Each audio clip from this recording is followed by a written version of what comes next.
Alors, on va faire une introduction à la quantité de matière.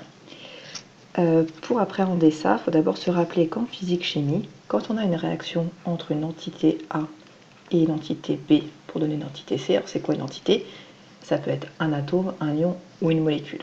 Et bien en fait, il va falloir avoir une entité A plus une entité B pour donner une entité C. On peut très bien en avoir deux, mais on compte en rencontre de molécules, d'atomes ou d'entités. Donc devant, si j'ai rien, c'est-à-dire que j'ai un A qui rencontre un B pour donner un C. On ne va pas compter en masse, c'est pas comme dans une recette de cuisine où on vous dit de mélanger 100 g de farine avec autre chose. Donc pour rendre compte de ça, il faut aussi se remettre à l'esprit qu'un échantillon, donc ça on va dire que c'est un échantillon, en moyenne, ça va contenir de l'ordre de 10 puissance 23 ou 10 puissance 24 entités. C'est énorme. Donc on ne va pas aller s'amuser à dire qu'on va mélanger 5 10 puissance 23 avec 10 puissance 25 entités. C'est vraiment très très lourd. Donc le chimiste, en fait, il a apporté une nouvelle grandeur, la quantité de matière, notée petit n, qui sera en mol, qui va donc permettre en fait de alléger ces notations ici. Donc c'est comme quand vous achetez des huîtres. En fait, quand on va chez le poissonnier, on va dire j'ai besoin d'une douzaine d'huîtres. En fait, les huîtres, on les compte par 12. Si on vous dit qu'on veut 2 douzaines d'huîtres, c'est comme si on en voulait 24. Donc nous, on va aussi faire un paquet, alors pas de 12, parce que vu la quantité, ce serait trop faible. On va se faire un petit paquet qu'on appellera une mole. Donc un paquet de molécules chez nous s'appelle une mole. Et dans ce paquet, on va avoir 6,02 fois 10 puissance 23 entités. Encore un rappel, entité, c'est atome, ion, molécule. Ok, donc chez nous, ce n'est pas une douzaine, c'est une mole. Et dans une mole, il y a 6,02 10 puissance 23 entités. Alors d'où ça vient en fait ça? Ça vient du nombre d'atomes de carbone 12 qu'il y a dans un échantillon de 12 grammes. Donc par exemple, vous prenez un bout de charbon, c'est constitué de carbone, un bout de charbon qui fait 12 grammes, dedans, en fait, vous avez une mole de carbone, soit 6,02 10 puissance 23 atomes de carbone.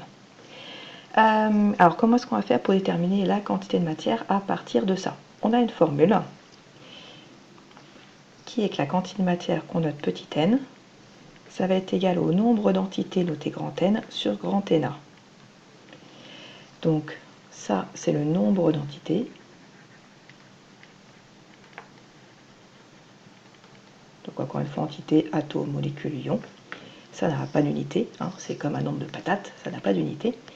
Ça, c'est le nombre d'Avogadro.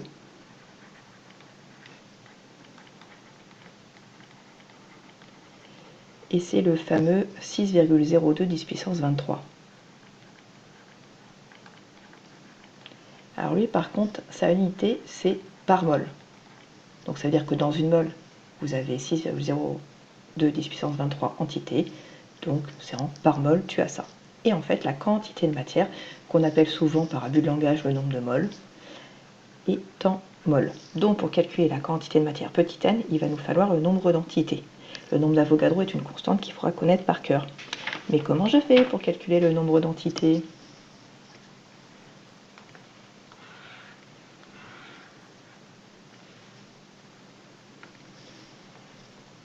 Alors, pour le calculer, il va falloir qu'on parte de la masse d'un atome ou d'une molécule.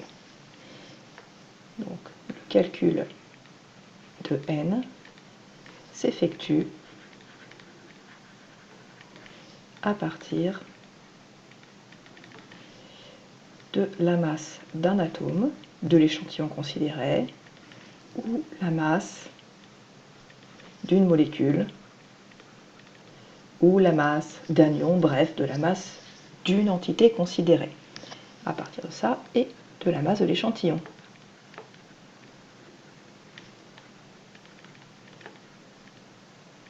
Alors pourquoi je vous reparle de masse d'échantillon? Parce que nous, au laboratoire, en fait, on sait juste mesurer des masses ou des volumes. Donc en fait, nous, notre porte d'entrée, ça va être une masse ou un volume. Donc ici, je fais le cas de la masse.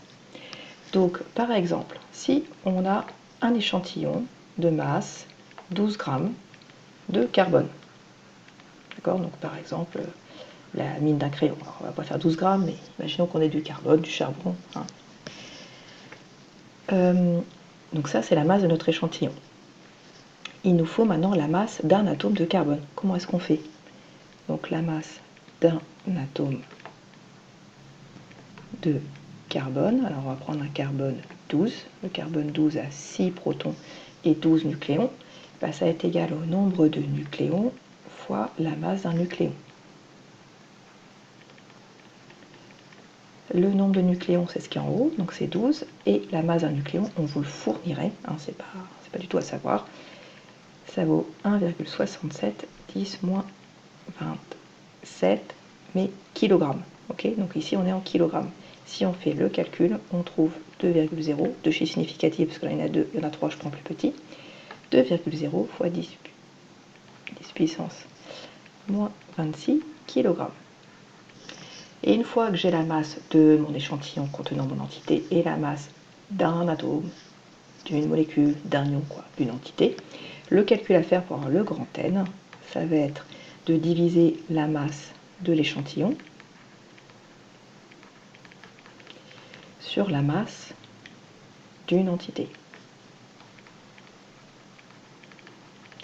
Donc ici, la masse de l'échantillon, c'est le 12 grammes de carbone, et la masse d'une entité, c'est la masse d'un atome de carbone.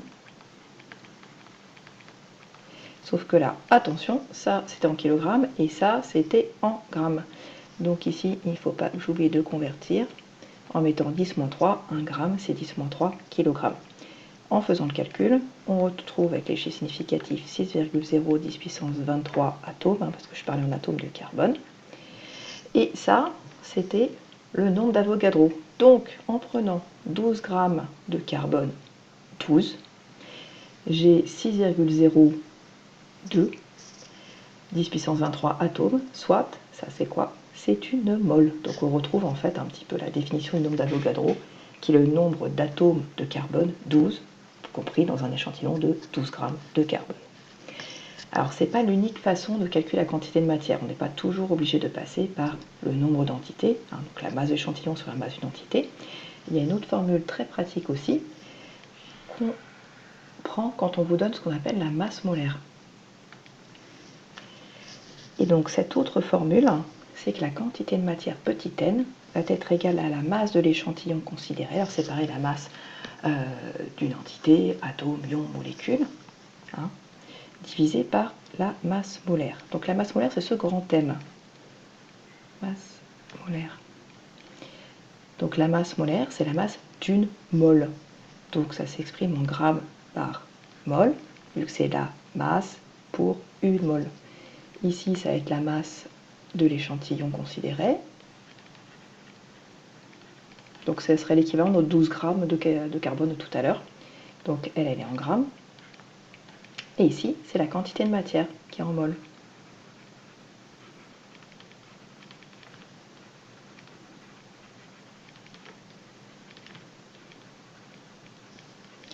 Alors où est-ce que je les trouve, les masses molaires? En fait, dans le tableau périodique, quand vous avez les atomes, vous pouvez avoir ça directement. Par exemple, le carbone 12. Si on regarde en haut, 12, c'est le nombre de nucléons, mais c'est aussi la masse molaire. Donc en fait, la masse molaire du carbone, c'est 12,0 grammes par mol. Si je prends l'hydrogène H11 par exemple, la masse molaire, ça serait 1,0 g par mol. Donc en ayant un tableau périodique, ou en vous donnant juste la donnée du nombre de nucléons, on peut trouver la masse molaire de chaque atome. Si je reprends un exemple pour illustrer cette formule, on va prendre un échantillon de 2 grammes de carbone. Donc là, pour le coup, la mine de crayon, ça pourrait être ça. On vous dit que la masse molaire, par exemple, du carbone, c'est 12,0 g par mol. Ou bien, moi je peux juste vous dire que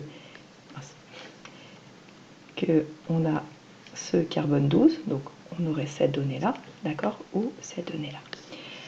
Petit n égale à petit m sur grand M, ça nous fait 2,0 sur 12,0, on doit garder deux chiffres significatifs, ça me fait 0,17 mol. Donc en fait, on n'est pas obligé d'avoir un nombre de paquets entiers, d'accord? On n'est pas obligé d'avoir 1 mol, 2 mol, 3 mol, 10 mol. Ça arrive très souvent d'avoir un nombre de mol inférieur à 0. Mais c'est comme ça qu'on compte. Et franchement, c'est quand même beaucoup plus pratique de dire 0,17, 0,20 mol, que 10 puissance 24, 10 puissance 25, etc. D'accord? Ça rend la chose beaucoup plus pratique.